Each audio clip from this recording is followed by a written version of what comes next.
What's up, folks? Take two. What's up, folks?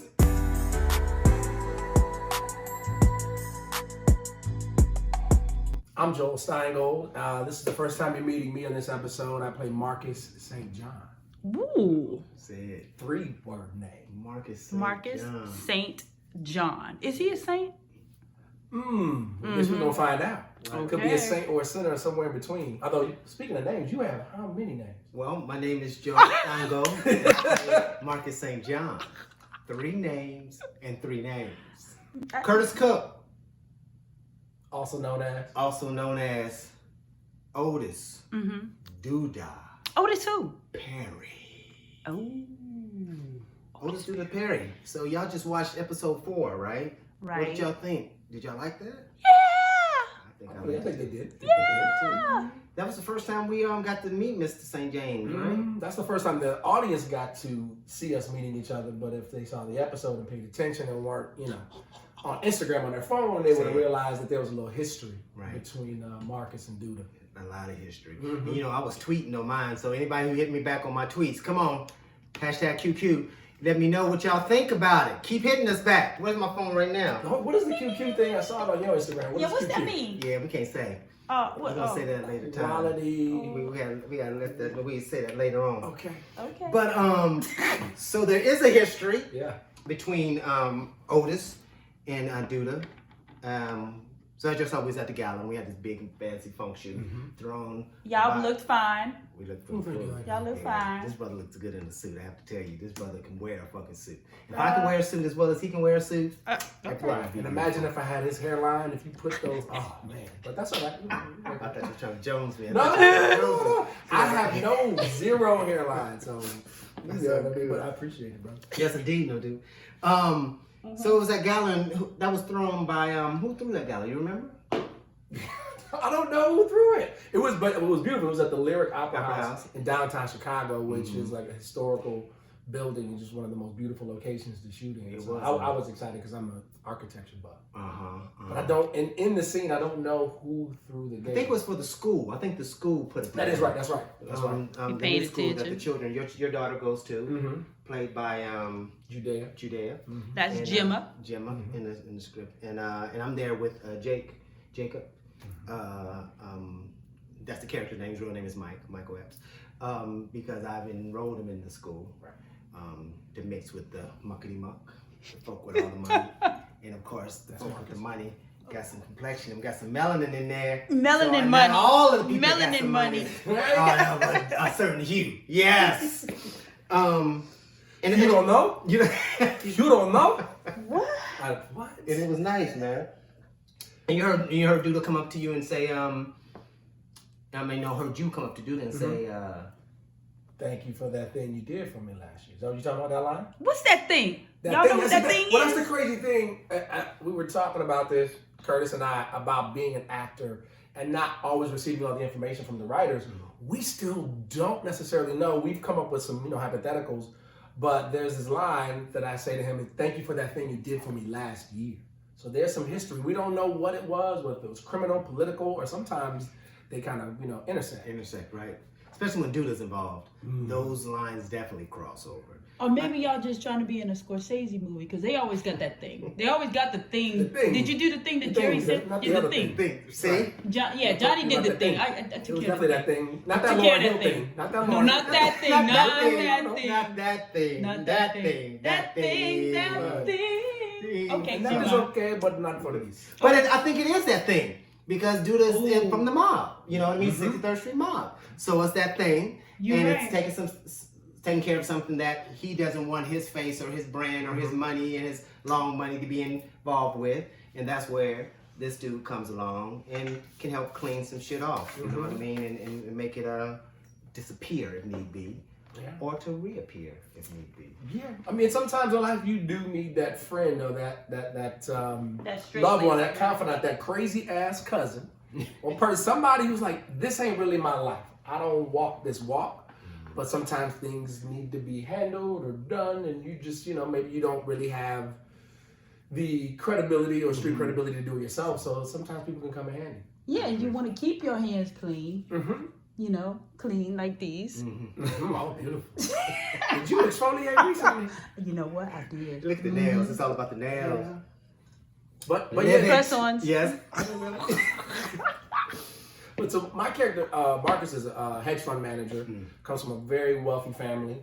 You will learn a little bit about my family coming up in episode 7, so I won't give that away. But very wealthy hedge fund manager who has a history of donating to political causes and candidates in return for, a little bit of political favor. Can he sway things? Can he make things go one way or another, do you think? He can once he has you in his pocket. Ooh, nice, a pocket If guy. I've He's a invested, pocket let's just guy. say, a few $100,000 a year campaign, best believe when it's time to collect, I do expect some political favor. Kickbacks. Which never happens. It's just only on a television show. Right.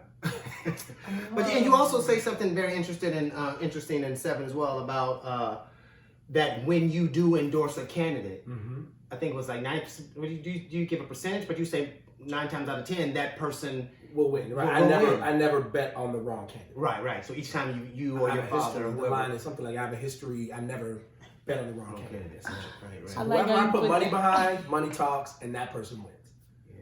I wonder who you're going to put money on this year. We're going to find out. Episode 7, you better stay tuned. Oh, is it going to be Duda? Oh, shit. Or is it Harry? Or is it going to be Camille? Lean away. Listen, Listen, so what y'all thinking about Duda running for mayor of Chicago? What do y'all think about that? Duda for mayor! Come on, I want you to hit the comments like all down there. I want y'all to be typing this shit in. How y'all Look at these feel that's fingers. gonna go? Duda. Boom. Hold on. What's your political slogan? here. You have a slogan? I don't know. Yeah, what's your slogan? You got a slogan? I do. I said it. Duda for When mayor? you watch episode 5, you'll hear it. I like the teaser. I like that. When you watch episode 5, because we have this face off, Lena and I, at the debates, and you hear my slogan, what I say. I'm giving it to you, that whole politician shit. The politician thing for me is not new because I did Yeah, you did. House of Cards. Yeah. For a long time. And He been all over. and I was a politician, But now this is a different type of politician up in here. Is it different though? Maybe not. They all got a little thug in them. Right, they all got some other shit going on in there. Excuse my language. If you're beeping it out, beep it out. But just, just how I talk, y'all, for real, okay? You have to take it how you go. And okay, Duda. Yeah, so all right. So listen also. Coach with you is what you just saw right there. Also, y'all got to meet in this episode 4. We had another as well as this incredible young brother who came through and graced us with his appearance and his wonderful gift. Rolando Boyce, Darnell. Yeah, I got all these fine guys and Darnell. Come on. I had to come in just to only say an ex can do that. Only an ex can do that to you. So y'all was just finishing watching episode 4, right? So in episode 4, y'all just saw this badass chick walk into the frame. She came in like gangster. She opened the door, she threw him up, and I was on the phone, and all of a sudden I look up, and who is it? It's one of the housewives over Atlanta. But listen, it's Kandi Burruss Tucker, y'all. Can y'all believe it? Kandi Burruss Tucker has graced us with her presence in The Chi season 3. Welcome. Come on, Kandi. And I said this to her and when we had finished rapping back in November. I said to her, like, you meet a lot of people in this business. You get to see them, all different types of folk or whatever. And some people, once they get to a certain status, they're not as pleasant as they could be in person. Right. And I didn't know what to expect, knowing that she was coming on to play my wife. Because, that's some hard shit going down. And you get ready for episode 5, you're going to see all the shit that goes down. But she came in ready to work. I mean, very professional, very nice, very open, came with ideas. And as you see, she's putting in the work. And I'm hoping y'all enjoy it. Put in the comments what y'all thinking about it because I want to know. I'm ready for it. That's good. That's good to hear. I was just a little offended that like she didn't come with sex toys for the cast. But that's right. That's right. Would have been professional. What are they called? Candy toys or something? I don't know. Okay, this don't seem right. 3 brothers sitting there. I know. Especially when the sun right there. No. Okay. See, this seems like an H&R nightmare right now. Let's move on past this. But I just want to echo what Curtis said. Incredibly professional and collaborative. I remember there was something in the script that kind of alluded to the fact that Kandi's character Rosalind and I had some sort of something in the past, and we had a good 5-minute conversation about what that could be. Yeah, And I was wondering about that too. Yeah. yeah, and we were coming up with hypotheticals, and that's just something that seasoned actors sometimes do or don't do. So the fact that she came in and was ready to work and be collaborative was just so appreciated. Oh, that's good. Yeah, That's real good. Do you think we're gonna find out about what's that little? I hope we do. I hope we do. I think I don't know if we'll find out this season because I don't want to give it away or not. But I mean, knows? the hint was Who when you knows? said to me, you pulled me to the side. You said, "I hope you're gonna rein her in." This yeah, time. you So gonna have she- control of your woman this time, right? So Oh wow. Oh, so she been running you, huh? Who you That's been good. running, dude? Good- That's good character research too. Just Yeah. the background of it. I think that's really good. And I for myself, I would say as an actor, when I first got this audition, a lot of the juicy stuff wasn't there. When I did my We first can't audition, give it all away to you. No. I'm just saying. I'm just letting you know what it was before when it was milk toast. Right. Now it's cornbread and stuffing. Right. You don't know the ingredients, but it was milk toast at first. It was, sometimes milk toast is good, but it was very much just. Okay, politically correct. Milk toast is fine. Milk toast is like milk toast. It's all right. Have a little Right. milk toast. If you're gluten intolerant, maybe not. Milk toast. Brought to you by Wonder Bread. Milk toast, #1 provider. Right. But no, the audition, the sides were hedge fund manager. He invests in politicians, and that was it. What you see in episode 4 clearly is not just that. So hats off to the writers for creating a lot more of an interesting piece of work to sink my and our teeth into. And I can't say. I'm just gonna say I am ecstatic that Joe is part of the cast. Me and his brother go back in LA, hanging all the time and always chopping it up and I'm just glad you're here, brother. Yeah, and not only here, but then working with my man Curtis. I'm sorry that you had to work with Curtis. I was hoping you get a chance to work with him. Yo, sorry. My therapy business. You got Venmo? Because I can just send them straight to you. No, but seriously, and working with my man Curtis, man, I'm just happy. I'm ecstatic. I'm really ecstatic. When he called me and told me that he got the news that he was on, I was like, yes! Yes! A quick tidbit. I remember pop-up video back in the day, like you watch the videos and a little tidbit of information will pop up. So back in Los Angeles, I was a substitute teacher for LA Unified School District for 10 years. All right, great. So listen.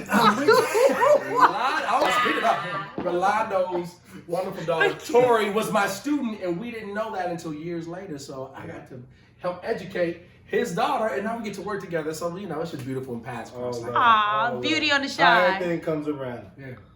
All right, go ahead. Tell us something beautiful. Right. What's your daughter doing now that he educated? She's in law school. Oh, yeah. There it is. There it It's is. her ninth Is this PG? It's Showtime.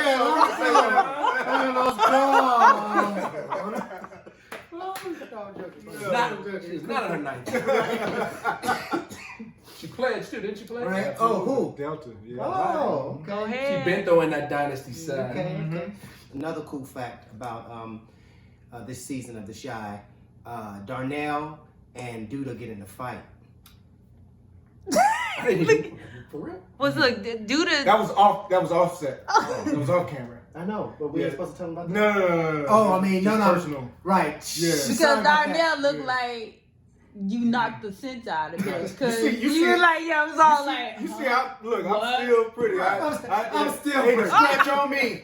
So you know. But he knocked that earpiece out. Yeah. I say, any brother with a Bluetooth, around, you don't fight an Yeah, you old don't black wanna man with a mess Bluetooth. That's Not it. too old. Right. just Oh, old. what it would have been like though if Darnell would have met up with Duda. You think Darnell knows Duda? I think He has so. to, right? Probably. You have to know him from the streets of somewhere around the place. Let's talk this into Fruition. existence. Right. Hey, I like love that. So where does Jada belong in this? Come on. Oh. Well, I don't know. We 304, Yeah, I wanna right? know. 304. Yep. So in 304, you saw me Giving bad advice. I was giving advice to our son because he felt like Again. Tiff was stepping out, and it sounded like it to me.